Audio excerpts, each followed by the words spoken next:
अस्सलाम वालेकुम। मेरे चैनल प्रोफेसर खिज़र अब्बास पर खुशामदीद। चैनल को सब्सक्राइब करके बेल का आइकन दबाएं। वीडियो को लाइक, कमेंट और शेयर करें। बहुत बहुत शुक्रिया।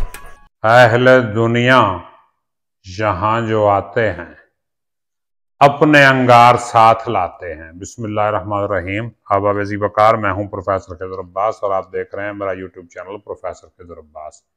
इस चैनल पे मैं आजकल अल्लामा इकबाल के कलाम की शरह पेश कर रहा हूँ। तो अल्लामा इकबाल के कलाम की शरह पेश करते हुए आज मैं आपकी खिदमत में बांगे दरा की नज़्म लेके आया हूँ, जिसका अनवान है सैर फलक। सैर फलक का मतलब है आसमान की सैर। तो अल्लामा इकबाल ने ये नज़्म आलम तसव्वुर और आलम जज़्ब में लिखी है।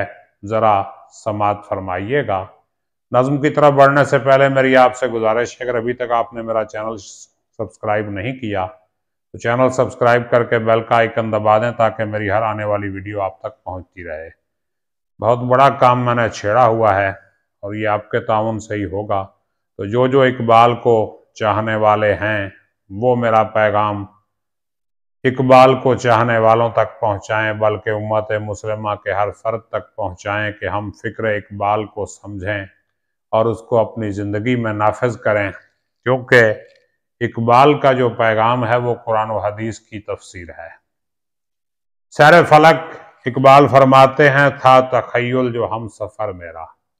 तखय्युल यानी सोच, ख्याल, तसव्वुर, ये मेरा हम सफ़र था, मेरे साथ चल रहा था। आसमां पर हुआ गुज़र मेरा। तखय्युल के साथ, तसव्वुर के साथ, सोच के साथ मैं आसमान पे जा पहुंचा। उड़ता जाता था और न था कोई जानने वाला चरख पर मेरा। मैं उड़ता हुआ जा रहा था और आसमान पर मेरा कोई वाकिफ नहीं था। यानी मैं अकेला जा रहा था आसमान की तरफ, वहां मेरा कोई वाकिफ, कोई जानने वाला, कोई ताल्लुक वास्ते वाला नहीं था। और तारे हैरत से देखते थे मुझे। राज़े सरबस्ता था सफ़र मेरा, यानी मेरा जो आसमान का सफ़र था ये एक छुपा हुआ राज था। राज़े सरबस्ता यानी बहुत ही, राज तो वैसे ही छुपा हुआ होता है, तो छुपे हुए राज का मतलब यह है कि राज के अंदर भी कोई राज था, यानी बहुत ही कोई गहरा डीप सीक्रेट था, जिसको तारे भी हैरान हो के देख रहे थे कि ये कौन जो है परवाज कर रहा है। और हल्का सुबह शाम से निकला, मैं पुराने निज़ाम से निकला। मैं सुबह और शाम के हल्के से निकल गया। तो सुबह और शाम का सिलसिला ज़मीन पे है। ज़मीन से अगर आप निकल के खला में जाएंगे तो वहाँ सुबह और शाम का एक और निज़ाम निकलेगा। किसी और सैयारे पे चले जाएंगे तो वहाँ कोई और निज़ाम होगा। तो कहीं पे जो है वो दिन छोटा और रात बड़ी है, कहीं पे रात छोटी और दिन बड़ा है, कहीं पर दिन ही दिन है, कहीं पर रात ही रात है, कहीं पर गर्मी ही गर्मी है, कहीं पे सर्दी ही सर्दी है। ये साइंसदान बताते हैं ना मुख्तलिफ सैयारों के माहौल के बारे में, सितारों के माहौल के बारे में। तो हम तो सिर्फ देख रहे हैं ना दूर से। तो जो अल्लाह वाले हैं वो रूहानी तौर पे सफ़र भी करते हैं। हल्का सुबह शाम से निकला, इस पुराने निज़ाम से निकला, क्या सुनाऊं तुम्हें इरम क्या है। अब वो जन्नत की मंजर कशी कर रहे हैं इकबाल के आसमान पर मैंने जन्नत देखी, तो क्या सुनाऊं तुम्हें इरम क्या है, बताऊं जन्नत क्या है।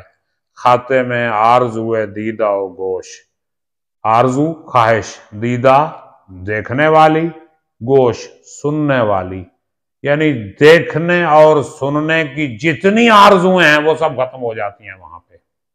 यानी जन्नत में जाके इंसान को उसकी मर्जी और ख्वाहिश के मुताबिक हर चीज अता कर दी जाएगी अल्लाह पाक की तरफ से। हर मर्जी उसकी पूरी होगी।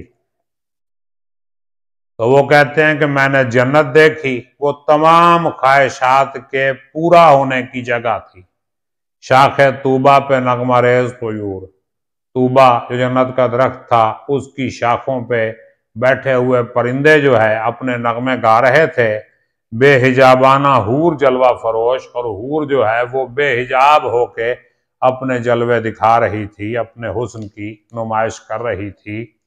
और साकियाने जमील जाम बदस्त, हसीन व जमील साकी जो पिलाने वाले हैं, जिनको गिलमान कहा गया है, वो अपने हाथ में जाम लेके हैं। फिर रहे थे और पीने वालों में शोर नोशा नोश, और जो पीने वाले थे उनमें पीने का शोर बुलंद है कि पियो पियो ला पिला दे साकिया। और दूर जन्नत से आंख ने देखा, जन्नत से दूर मेरी नजरों ने देखा क्या, एक तारीक खाना सर्द व खामोश, एक तारीक सा मकान था, अंधेरा, सर्द ठंडा था और खामोश, बिल्कुल वहां पे खामोशी थी, कोई आवाज ना थी। ताले कैसो गेसुए लैला, लैला, ताले कैस, कैस की किस्मत, मजनू की किस्मत, और गेसुए लैला, और लैला के बाल उसकी तारीकियों से दोष बदोश, यानी जितनी काली मजनू की किस्मत थी और जितने काले लैला के बाल थे, उतनी ही काली वो जगह थी, उतनी ही तारीक और अंधेरी वो जगह थी। और खुनक ऐसा कि जिससे शर्मा कर, खुनक में ठंडा, इतना वो ठंडा था मकाम, खुनक ऐसा कि जिससे शर्मा कर कुर्राए जमहरीर हो रूपोश। कुर्राए जमहरीर ये खला का वो मकाम है जहां बहुत ज्यादा ठंडक है, कुर्राए जमहरीर उसे कहते हैं। तो कुर्राए जमहरीर जो है वो क्या हो जाए, रूपोश हो जाए, छुप जाए उसकी ठंडक को महसूस करके। मैंने पूछी जो कैफियत उसकी, हैरत अंगेज था जवाब सरोश। जब मैंने उसकी कैफियत पूछी कि ये कौन सी जगह है, इसमें इतनी तारीकी है, इतनी तन्हाई है, इतनी ठंडक है, ये कौन सी जगह है, तो हैरत अंगेज था जवाब सरोश। जो फरिश्ता था उसका जवाब हैरान कुन था, क्या, ये मकामे खुनक जहन्नम है, ये ठंडी जगह जहन्नुम है। अब सोचने वाली बात है कि जहन्नुम में तो आग है, गर्मी है, आग की लिपटें निकल रही हैं वहां पे, वो ठंडी जगह कैसे जहन्नुम हो गई। लेकिन अब आगे उसकी वजाहत कर रहे हैं इकबाल, ये मकामे खुनक जहन्नुम है, नार से नूर से तहिया गोश। यहाँ पे ना रोशन नार है, आग है, ना यहाँ पे रोशनी, यानी फुल अंधेरा है, भरपूर अंधेरे वाला माहौल है, ना यहाँ पे आग है, ना यहाँ पे रोशनी है। तो आग कहाँ से आती है इस जहन्नुम की, शोले होते हैं मुस्तार उसके, इसके शोले जो हैं वो उधार हैं, मुस्तार आर्जी तौर पे लेके आते हैं, उधार, जिनसे लर्जा हैं मर्द इबरत कोश, यानी इबरत पकड़ने वाले मर्द जिनसे डरते हैं, खौफजदा हैं जहन्नुम के शोलों से। इंसान जो है उस जहन्नुम के शोलों से डर रहे हैं, खौफजदा हैं। तो ये शोले उसके जाती नहीं है जहन्नुम के, मुस्तार हैं, उधार लिए हुए हैं। कहाँ से, कैसे, अहले दुनिया यहाँ जो आते हैं अपने अंगार साथ लाते हैं, दुनिया वाले जो यहाँ आते हैं इस जहन्नुम में, वो अपने हिस्से की आग अपने साथ अपने अमाल की सूरत में ले आते हैं। इसके बारे में अल्लाह ने फरमाया, फत्तकुन्नार अल्लती वकूदुहन्नास वल हिजारा उइद्दत लिल काफिरीन, उस आग से डरो जिसका ईंधन आदमी है और पत्थर हैं और वो काफिरों के लिए तैयार की गई है। अल्लाहुम्मा अज्जिरना मिनन नार, अल्लाह पाक हमें जहन्नुम की आग से महफूज रखना।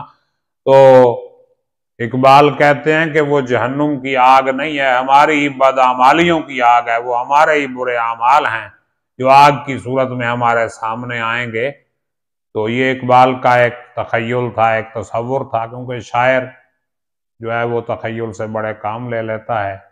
उम्मीद है ये नज़्म आपको पसंद आई होगी। अगर कोई सवाल आपके जहन में है तो कीजिए, मैं इंशाअल्लाह आपको जवाब दूंगा। मुझे इजाज़त दीजिए, अपना ख्याल रखिएगा, अल्लाह निगहबान।